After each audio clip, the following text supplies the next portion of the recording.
Welcome back to another C Designs woodworking video.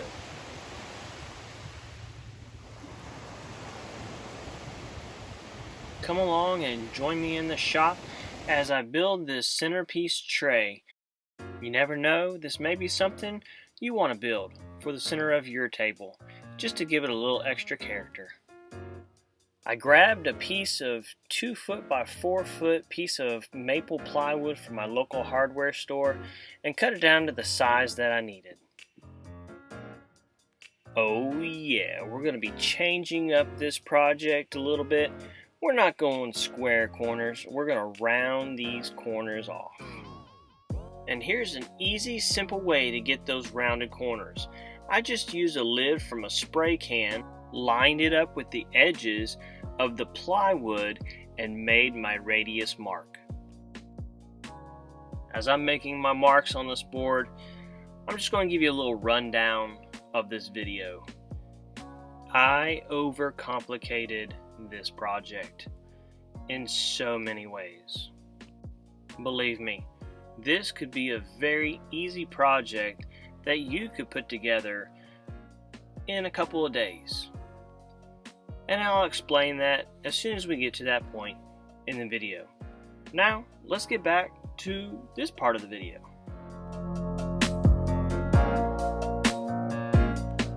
Once I had the corners marked, I then took it over to the bandsaw and followed those marks just up to that Sharpie. As you can see, I used a Sharpie again, and that just allows for me to take it over to the oscillating sander here in a little bit and just be able to shape that and get it to that final dimension that I want it to be. This oscillating belt and spindle sander is the newest tool in the shop, and this is actually the first time that I was using this sander, and I have to say this is going to be a great addition to the shop.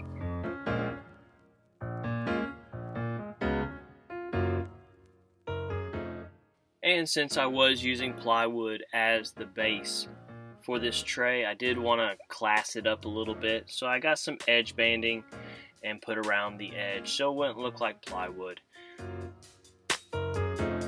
Now, if you're wondering where you can pick up any of this edge banding, a lot of times your big box stores will have some on the shelf, but if it's not to the correct wood that you pick out, whether it be maple or oak, you can always go on Amazon and pick up a roll.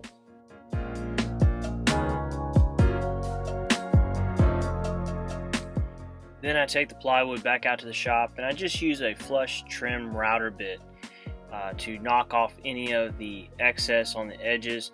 Now, they do have a tool for this, or you can just use a utility knife.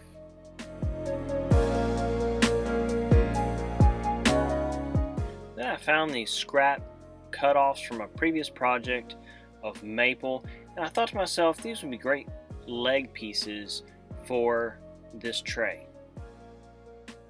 Then I found some longer pieces of that same maple and ripped those down to 1/4 of an inch. Whenever you're working with this small pieces of wood, it's always good to have a push block or something that can handle this wood and keep you safe. And since I don't have a drum sander, I'll set my planer to the exact size that I want, and when I cut my pieces of wood, I'll cut them just a little bit bigger than what I want the final dimension to be. That way I can feed them through my planer and get that final dimension. And this is where things get overcomplicated. Instead of going out and just buying round dowels, because I wanted the sides of this to be made out of round dowels, I thought to myself, why don't I just make my own dowels? So I put a round over bit in my router table, and I started rounding over all 4 sides of this square stock of wood. And it wouldn't have been so bad, but as you can see, the piece of wood is only like 1/4 of an inch. So I had to set up feather boards to make sure that it kept the pressure on the bit and I can keep my fingers back from the bit all at the same time. It worked, but buying dowels would have been a whole lot quicker.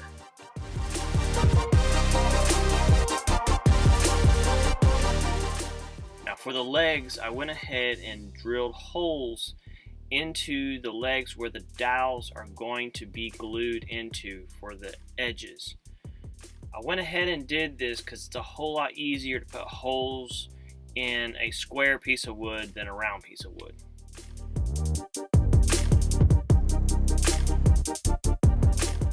Once the holes were drilled in two sides of these legs, because one leg is going to end up being two legs once I cut everything down, then I ran it through the router, and I used a little bit bigger round over bit since these pieces were a little bit larger.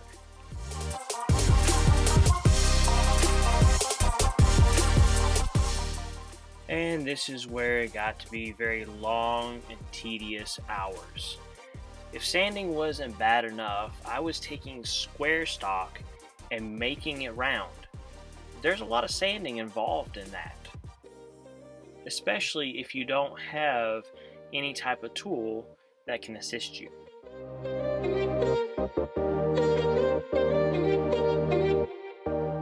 Once I got the majority of it rounded off over at the oscillating belt sander, I then used my orbital sander to get everything to that round, smooth finish.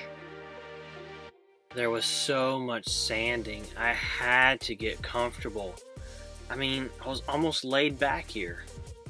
And then it happened. It turned into a dance party.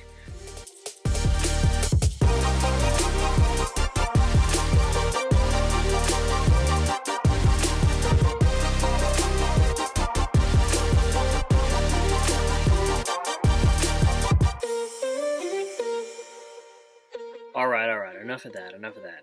Let's get back to the build.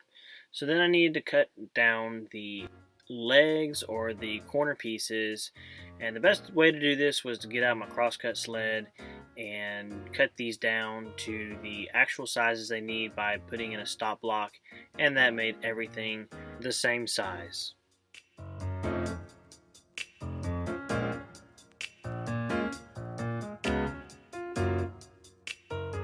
Then I took the base over to my drill press and started out boring out the holes for the legs or the corner pieces of this tray. Now these are going to go all the way through and actually be the feet of this tray as well.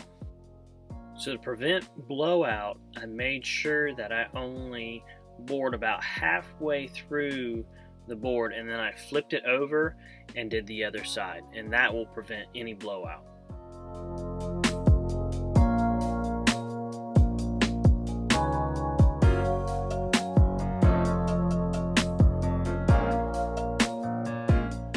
So here's a nice little tip and trick. I wanted to know where the top of this leg was going to meet up with the top of this tray. So I just took the pencil and I put it right at the edge, and I just spun the leg around, and that gave me the mark where that was going to land. The legs were just a little bit bigger than the holes that I had just drilled into the bottom of the tray, so after a little bit of cleanup, these were ready to be inserted into those holes. Then it was just a matter of marking all the smaller dowels where I needed to cut them so that they would fit in between each of the leg pieces. I've got 6 leg pieces in all. There are the 2 on the end and then 2 in the middle, just because this piece is so long, and I thought it would just look a whole lot better.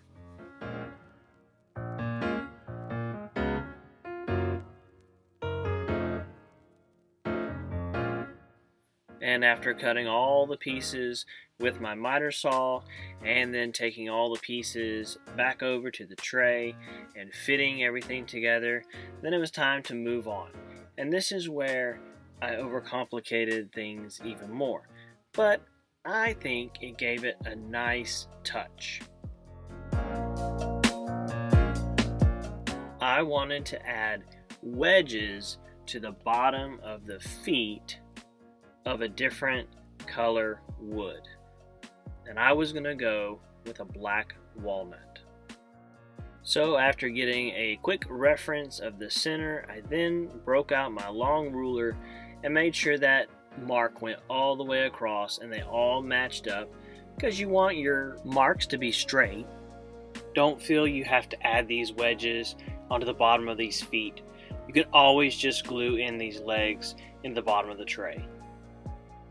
So after trying out a few different ways to make this cut, I decided that the pole saw was the best method to get the width of the cut and just to make sure that it's good and straight.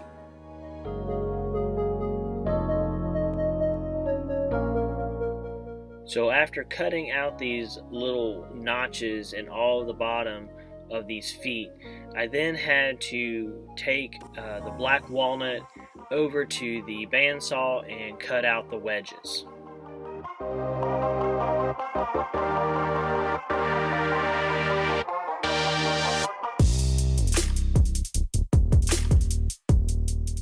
I promise there'll be no dancing this time, but I had to do a quick sanding of the base of this tray just to clean it up, get all the sides where I had put the edge banding on nice and smooth, and then I'd be ready to start gluing up the edges.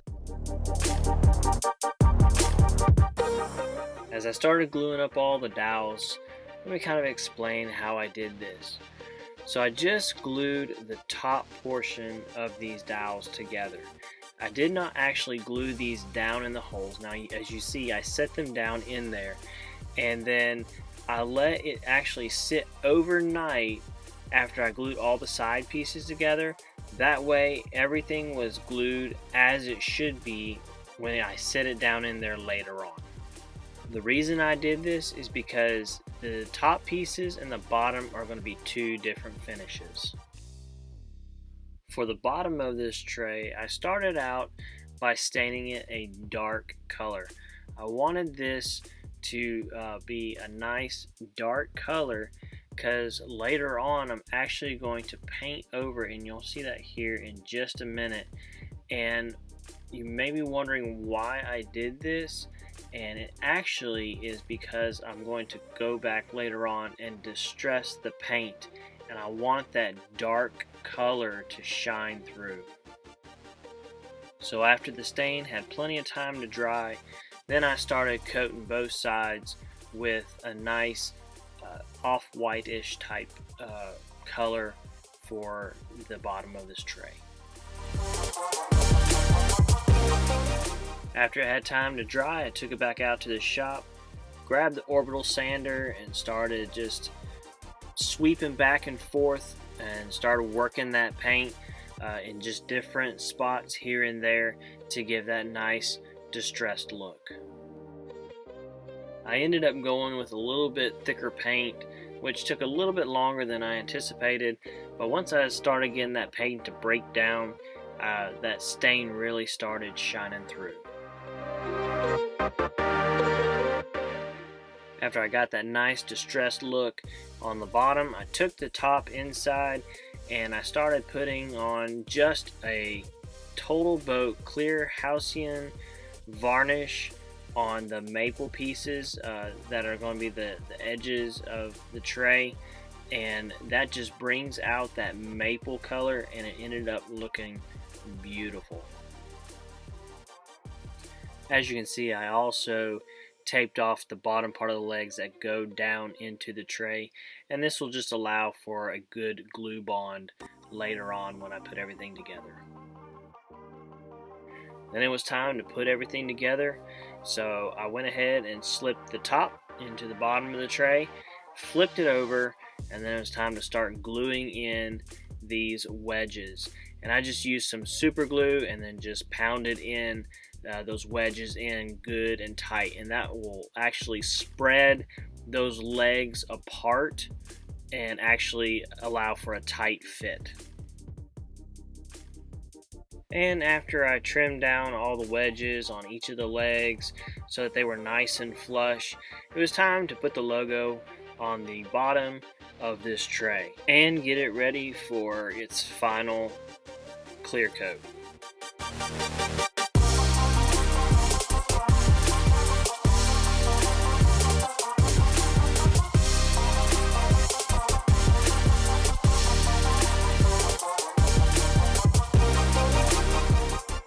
wanted the bottom of this tray to be strong and durable, so I went with an epoxy finish. Now, I'm not a big epoxy person, but I just figured this finish would give it that nice, clear, gloss look to it. And as people gathered around the table, it would just give it a nice, glossy look to brighten up the table. I found it much easier to use rubber gloves instead of that little squeegee that I was using a minute ago. But when you run out of rubber gloves, you have to use these finger coverings that I've found. Not the most ideal, but it worked.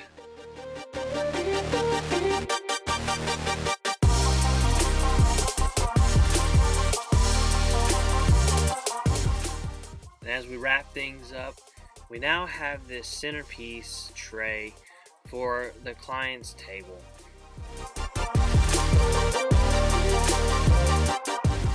Please take a moment to like and share our video.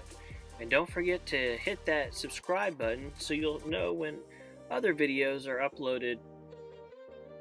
Once again, thanks for watching our videos. And I hope that we encourage you to get out into the shop or out in the garage and try to make something.